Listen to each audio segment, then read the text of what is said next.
ದೇವರ ಅತಿ ಪರಿಶುದ್ಧವಾದ ನಾಮಕ್ಕೆ ಮಹಿಮೆ ಆಗಲಿ. ಕ್ರಿಸ್ತನ ಮೂಲಕವಾಗಿ ದೇವರ ಲೋಕಕ್ಕೆ ಮತ್ತೊಂದು ಹೊಸ ಮುಂಜಾನೆಯನ್ನು ದಯಪಾಲಿಸಿದ್ದಾರೆ. ಹಾಗಾಗಿ ನಾವು ದೇವರಿಗೆ ಕೃತಜ್ಞ ಹೃದಯ ಉಳ್ಳವರಾಗಿರೋಣ.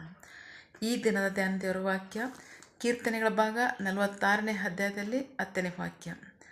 ಶಾಂತವಾಗಿರಿ, ನಾನೇ ದೇವರಾಗಿದ್ದೇನೆಂದು ತಿಳಿದುಕೊಳ್ಳಿರಿ. ಜನಾಂಗಗಳಲ್ಲಿ ಉನ್ನತನಾಗಿರುವೆನು, ಭೂಮಿಯಲ್ಲಿ ಉನ್ನತನಾಗಿರುವೆನು. ದೇವರಿಗೆ ಸ್ತೋತ್ರ. Psalms 46 verse 10. Stop fighting. He says that now that I am God, supreme among the nations, supreme over the world. ದೇವರಿಗೆ ಸ್ತೋತ್ರ. ಪ್ರೀತಿಯ ಮಕ್ಕಳೇ, ದೇವರ ವಾಕ್ಯ ದೇವರು ಈ ಮುಂಜಾನೆ ಸಮಯದಲ್ಲಿ ತನ್ನ ವಾಕ್ಯದ ಮೂಲಕ ನಮ್ಮ ಸಂಘ ಮಾತನಾಡ್ತಾ ಇದ್ದಾರೆ. ಶಾಂತವಾಗಿರ್ರಿ, ನೀವು ಸಮಾಧಾನವಾಗಿರ್ರಿ, ನೀವು ಮೌನವಾಗಿರ್ರಿ, ನಾನೇ ದೇವರಾಗಿದ್ದೇನೆ ತಿಳಿದುಕೊಳ್ಳಿರಿ. ಈಗೋ ನಾನು ಜನಾಂಗಗಳಲ್ಲಿ ಉನ್ನತನಾಗಿರುವೆನು, ಭೂಮಿಯಲ್ಲಿ ಸಹ ನಾನು ಉನ್ನತನಾಗಿರುವೆನು ಅಂತ ಹೇಳ್ತಾ ಇದ್ದಾರೆ.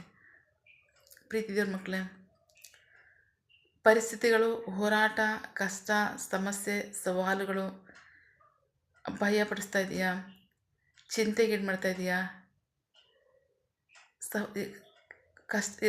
ಭಯ ಆತಂಕ ಉಂಟು ಮಾಡ್ತಾ ಇದೆಯಾ?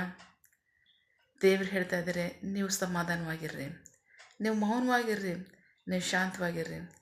ಈಗ ನಾನೇ ಜನಾಂಗಗಳಲ್ಲಿ ಉನ್ನತನಾಗಿರುವಾತನು, ಭೂಮಿಯ ಮೇಲೆ ನಾನು ಉನ್ನತನಾಗಿರುವಾತನೆಂಬುದನ್ನು ನಾನು ತೋರಿಸ್ತೇನೆ.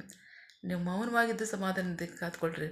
ಚಿಂತೆ ಬಿಡಿ, ದುಃಖ ಬಿಡಿ, ಆತಂಕ ಬಿಡಿ, ಭಯ ಬಿಡ್ರಿ, ಸಮಾಧಾನವಾಗಿರ್ರಿ ಅಂತ ಹೇಳ್ತಾರೆ. ಆಮೇಲೆ ಪ್ರೀತಿಯ ಮಕ್ಕಳೇ, ಯಾವುದೋ ಒಂದು ಸನ್ನಿವೇಶಗಳನ್ನು ಭಯಪಡಿಸ್ತಾ ಇದೆಯಾ? ಸಮಸ್ಯೆ ಉಂಟಾಗ್ತದೆ, ಕಷ್ಟ, ಹೋರಾಟ, ಭಯ, ಆತಂಕ, ಚಿಂತೆ ಪಡಿಸ್ತಾ ಇದೆಯಾ? ಭಯಪಡಬೇಡ್ರಿ, ಸಮಾಧಾನವಾಗಿರ್ರಿ ಅಂತ ಹೇಳ್ತಾರೆ. ಆಮೇಲೆ ಹಾಗಾಗಿ ಪರಿಸ್ಥಿತಿಗಳು ನೋಡಿ ಎದುರ್ಕೋಬೇಡ್ರಿ, ಕಷ್ಟ ಸವಾಲುಗಳು ನೋಡ್ಕೊಂಡು ಎದುರ್ಕೋಬೇಡ್ರಿ, ನೀವು ಸಮಾಧಾನವಾಗಿರ್ರಿ, ನನಗೊಪ್ಪಿಸ್ಕೊಡ್ರಿ, ನಾನು ಕಾರ್ಯ ಮಾಡ್ತೇನೆ. ನಾನು ಭೂಮಿಯ ಮೇಲೂ ಅಷ್ಟು ಮಾತ್ರ ಅಲ್ಲ, ಜನಾಂಗಗಳಲ್ಲೂ ನಾನು ಉನ್ನತರಾಗಿದ್ದೇನೆ, ನಾನು ತೋರಿಸ್ತೀನಿ ಅಂತ ಹೇಳ್ತಾರೆ. ಹಾಗಾಗಿ ಪರಿಸ್ಥಿತಿಗೆ ಹೆದರ್ಕೋಬೇಡ್ರಿ, ಚಿಂತೆ ಮಾಡಬೇಡ್ರಿ, ದುಃಖ ಪಡಬೇಡ್ರಿ. ಅದೆಲ್ಲದರ ಮೇಲಿರ್ತಕ್ಕಂತಹ ದೇವರಿಗೆ ಅದನ್ನು ಒಪ್ಪಿಸ್ಕೊಡ್ರಿ. ಕರ್ತನು ತಾನು ನಮ್ಮ ಜೀವಿತಗಳಲ್ಲಿ ಸಹಾಯ ಮಾಡುವತನಾಗಿದ್ದಾನೆ, ನಂಬಿಗಸ್ತನಾದ ದೇವರಾಗಿದ್ದಾರೆ. ಆಮೇನ್. ಹಾಗಾಗಿ ನಮಗೂ ಎಲ್ಲರಿಗೂ ಸಹ ಆತನೇ ಸಹಾಯಕನಾಗಿದ್ದಾನೆ, ನಂಬಿಗಸ್ತನಾಗಿದ್ದಾನೆ. ಹಾಗಾಗಿ ಪರಿಸ್ಥಿತಿಗಳು ನೋಡಿ ಎದುರ್ಕೊಳ್ಳದೆ ದೇವರನ್ನೇ ಆತ್ಕೊಳ್ರಿ. ದೇವರು ತಕ್ಕ ಕಾಲದಲ್ಲಿ ನಮಗೆ ಸಹಾಯವನ್ನು ಒದಗಿಸುವವರಾಗಿದ್ದಾರೆ. ಆಮೇನ್. ಪ್ರಾರ್ಥಿಕೊಳ್ಳೋಣ. ಸಕಲ ಸೃಷ್ಟಿಕರ್ತನೇ, ಸರ್ವಾಧಿಕಾರಿಯೇ, ಸಾರ್ವಭೌಮನೇ, ಉನ್ನತನೇ, ಮಹೋನ್ನತನೇ, ಮಹಾಪರಿಶುದ್ಧನೇ, ಪ್ರೀತಿ ಸ್ವರೂಪನೇ, ನೀತಿವಂತನೇ, ಅಧಿಪತಿಯೇ, ಸೇನಾಧೀಶ್ವರನೇ ಇರುವಾತನೇ, ಸರ್ವವ್ಯಾಪಿಸಪ್ಪ. ಇದನ್ನೇ ವಾಕ್ಯಗಳ ಮೂಲಕವಾಗಿ ನಮ್ಮ ಸಂಘ ಮಾತಾಡಿದಂಥ ನಿಮ್ಮ ಪ್ರೀತಿಗಾಗಿ, ನಂಬಿಗಸ್ತಿಗಾಗಿ ನಿಮಗೆ ಸ್ತೋತ್ರ. ಕರ್ತನೇ, ಮುಂಜಾನೆ ಸಮಯದಲ್ಲಿ ನಮ್ಮಲ್ಲಿ ಒಂದು ಭರವಸೆಯನ್ನು, ನಿರೀಕ್ಷೆಯನ್ನು ನಮ್ಮ ಹೃದಯಗಳಲ್ಲಿಟ್ಟು ನಮ್ಮನ್ನು ಬಲಪಡಿಸ್ತಾ ಇದ್ದೀರ, ಅದಕ್ಕಾಗಿ ಸ್ತೋತ್ರ. ನೀವು ಶಾಂತವಾಗಿರ್ರಿ, ನೀವು ಸಮಾಧಾನವಾಗಿರ್ರಿ, ನೀವು ಮೌನವಾಗಿರ್ರಿ. ಪರಿಸ್ಥಿತಿಗಳನ್ನ ನೋಡಿ ಭಯಪಡಬೇಡ್ರಿ, ಚಿಂತೆ ಮಾಡಬೇಡ್ರಿ. ನಾನೇ ಭೂಮಿ ಮೇಲೂ ಜನಾಂಗಗಳಲ್ಲೂ ಉನ್ನತನಾಗಿದ್ದೇನೆ ಎಂದು ನಾನು ತೋರಿಸ್ತೀನಿ ಅಂತ ಹೇಳ್ತೀರ, ಅದಕ್ಕಾಗಿ ಸ್ತೋತ್ರ. ನಿನ್ನ ಜನರು ಸಮಸ್ಯೆಗಳನ್ನು, ಸವಾಲುಗಳನ್ನು ನೋಡಿ ಚಿಂತೆ ಮಾಡದೆ, ಭಯಪಡದೆ ನಿಮ್ಮನ್ನೇ ಆದಿಕೊಂಡು ಪರಿಸ್ಥಿತಿಗಳಲ್ಲಿ ನಿಮಗೆ ಒಪ್ಪಿಸಿ ನಂಬಿಗಸ್ತರಾಗಿ ಜೀವಿಸೋದಕ್ಕೆ ಸಹಾಯ ಮಾಡಿ.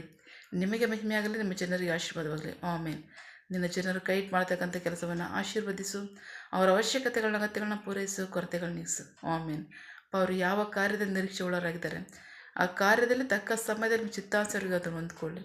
ಆಮೇನ್. ನೀವು ಹಾಗೆ ಮಾಡೋ ಪ್ರೀತಿಗಾಗಿ, ನಂಬಿಗಸ್ತಿಗೆ ನಿಮಗೆ ಸ್ತೋತ್ರ. ನಮ್ಮ ಪ್ರಾರ್ಥನೆ ನೀವು ಕೇಳಿದ್ದೀರಾ, ಅದರಂತೆ ನಡೆಸ್ತಿರೋದಕ್ಕಾಗಿ ಸ್ತೋತ್ರ. ನಮ್ಮ ಪ್ರಾರ್ಥನೆಯನ್ನು ನಮ್ಮ ರಕ್ಷಕನಾದ ಯೇಸು ಕ್ರಿಸ್ತರ ಅತಿ ಪರಿಶುದ್ಧವಾದ ನಾಮದಲ್ಲಿ ಪ್ರಾರ್ಥಿಸಿ ನಿಮ್ಮ ಪಾದಗಳು ಸಲ್ಲಿಸಿ ನಾವು ಬೇಡುವಂತಿದ್ದೇವೆ, ನಮ್ಮ ಜೀವ ತಂದೆ. Amen. God bless you all. ದೇವರು ತಾನೇ ತನ್ನ ವಾಕ್ಯಗಳ ಮೂಲಕವಾಗಿ ನಮ್ಮ ಸಂಘ ಮಾತನಾಡಿದ್ದಾರೆ, ನಮ್ಮನ್ನು ಆಶೀರ್ವದಿಸಿದ್ದಾರೆ. ಆಮೇನ್. All the best.